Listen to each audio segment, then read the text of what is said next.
Hello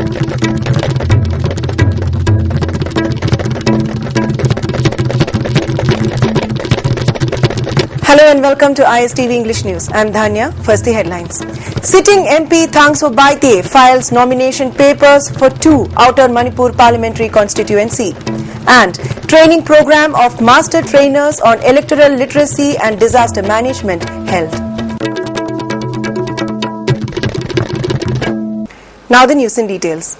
Sitting MP of 2 Outer Manipur Parliamentary Constituency, Thangso Baite, today filed his nomination papers for the ensuing 16th Lok Sabha election to be held on April 9th. His nomination papers were submitted to the returning officer of 2 Outer Manipur Parliamentary Constituency, T. Ranjit, who is the Deputy Commissioner of Thoubal District, in his office chamber. 4 supporters, namely Minister Francis Ngajokpa, Minister M. Okendro, MLA Chaltolen Amo and MLA Victor Keshing were the proposers to the nomination papers. As such, 4 nomination papers were filed. Chief Minister O. Ibobi, Deputy Chief Minister Gaikhangam, many MLAs and leaders of MPCC accompanied the Congress candidate while filing the papers.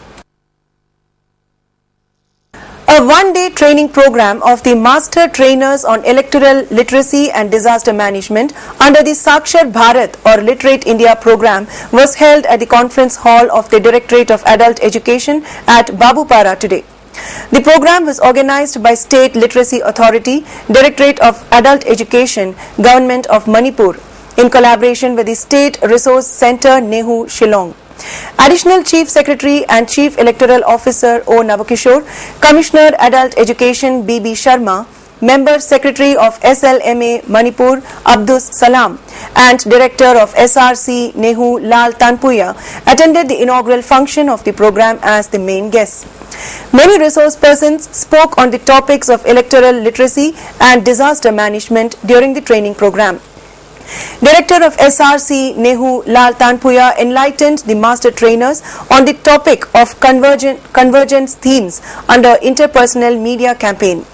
He expressed satisfaction at the significant role Manipur state is taking in the field of adult education in India. Speaking on the occasion, CEO Nabakishore remarked that organizing such a training program for the master trainers, just as the general elections are round the corner, is very timely. He appealed to the people of Manipur to participate in the election without fail, adding that voting for the candidate of one's choice is an essential duty. He further said, one has to work on the assumption that self is very important. Only then the energy for working will emerge automatically.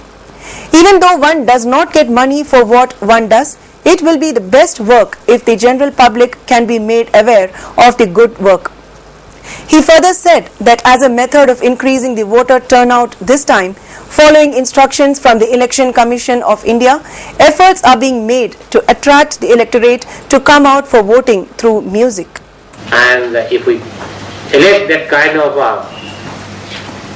legislators who are not interested in legislation, but they are rather interested in promoting their own interests, promoting the interests of the party, promoting the self-interest, and only trying to usurp powers from the others, by trying to malign or trying all sorts of means, to come to power. So our appeal is that our master trainers have a big role to play. Let's not belittle ourselves. The Technical and Cultural Festival Augury 2014 of the National Institute of Technology or NIT Manipur has begun on its premises at Takhelpat today. Former Vice Chancellor of Manipur University and Member of Board of Governors NIT Professor C. Amuba, Controller Technical Education Government of Manipur K.H. Raj Chandra, Dean Academic NIT Dr. K.H. Manglem and Registrar NIT Rajkumar Lalit were chief guests of honor and president respectively at the inaugural function of the festival organized by the students of NIT Manipur. The festival, with a lot of events including cultural shows, dance, games and sports, quiz, debate, painting, exhibition and many sport events etc. will continue till March 24th. Convener of Augury 2014, Bishwarjit Ningthaujam said, the festival is organized with the objective of providing a platform for the students of NIT Manipur to explore their skills and talents in various fields, technical and non-technical. The festival has been organized since last year. Mainly to impart quality education and spread technical education to all the people of India, as well as mainly focus on Manipur state. Augury festival that consists of technical and cultural festival. Afterwards, the festival got underway with various items of cultural shows presented by students of the institute. Search planes sent to find objects in the South Indian Ocean that may be from the missing Malaysia Airlines jet began returning without success Friday, and an Australian official said the hunt would be extended again for another day.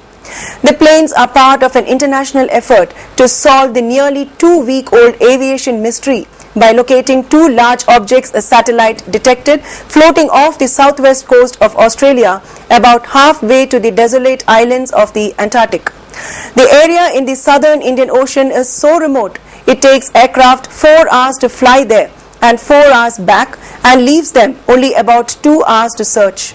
The satellite discovery raised new hope of finding the vanished jet and sent another emotional jolt to the families of the 239 people aboard. In the meantime, after objections raised by the defense forces, India today rejected China's request for permission to allow its 4 warships to enter the Indian maritime zone to search for the missing Malaysian airliner. China, whose 150 nationals are on board the aircraft, had yesterday sent a formal request to India to allow their warships, including a salvage vessel and 2 frigates, to enter Indian waters in the Andaman Sea to locate the plane. The request was politely declined, and the Chinese Navy was told that Indian Navy and the Air Force were already scanning the area and there was no need for anybody else to search the area, sources said. The BJP has accused Finance Minister P. Chidambaram of running away from contesting the national election because he is not ready to face the public. Chidambaram, aged 68, has represented Shivaganga from Tamil Nadu for 7 terms. Last night, the Congress announced his son Karthi, a 42-year-old lawyer, as its new candidate. P. Chidambaram, who has remained finance minister for 7 out of 10 years, has transformed shining India to gloom India, said BJP spokesperson Nirmala Sitharaman this morning. She said the Congress has no will to fight. They have conceded defeat. Union Shipping Minister G.K. Vasan is among them. For the first time in nearly 19 years, the Congress will contest the election for Tamil Nadu's 39 parliamentary seats without an ally. Meanwhile, Finance Minister P. Chidambaram's son Karthi, who has just been nominated as the Congress candidate from Shivaganga, defended his father's decision to not fight elections and also rubbished allegations that his party was indulging in dynastic politics. His father had contested 9 elections and won 7 times but lost 2 times. So, his father had seen both sides of the coin. Karthi said his father is 68 and did not want to contest elections but is still in politics. He further said he is happy to take the opportunity that the Congress party has given him, he told media persons. Satpal Maharaj, a parliamentarian and powerful leader from Uttarakhand, joined the BJP today after more than 20 years as a member of the Congress. The politician, whose real name is Satpal Singh Rawat, was formally welcomed to the BJP by its president Rajnath Singh. The new inductee said the party's prime ministerial candidate Narendra Modi will take India ahead of China.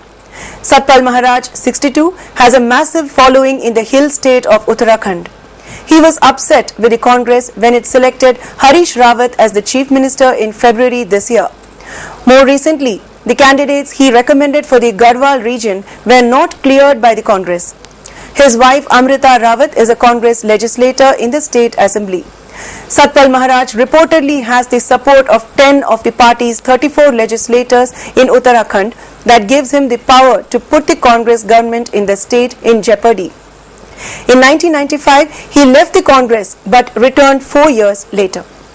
A US court has asked India's Congress Party President Sonia Gandhi to provide a copy of her passport to show that she was not in the US between September 2nd and September 9th last year. Gandhi had filed a motion in a federal court in Brooklyn, New York, seeking dismissal of a human rights violation case against her relating to the 1984 anti-Sikh riots, asserting she had not been served the summons as she was not in the US during that time. However, holding that Sonia Gandhi's January 10th declaration is insufficient to prove her absence from the US, Judge Brian M. Cogan of Brooklyn Court on Thursday asked her to provide a copy of her passport showing her most recent entry and exit stamps into and out of the United States. And now let's take a look at the top stories once again. Sitting MP Thangso Baite files nomination papers for 2 Outer Manipur Parliamentary Constituency. And training program of master trainers on electoral literacy and disaster management held. Thanks for watching ISTV News. Do stay tuned.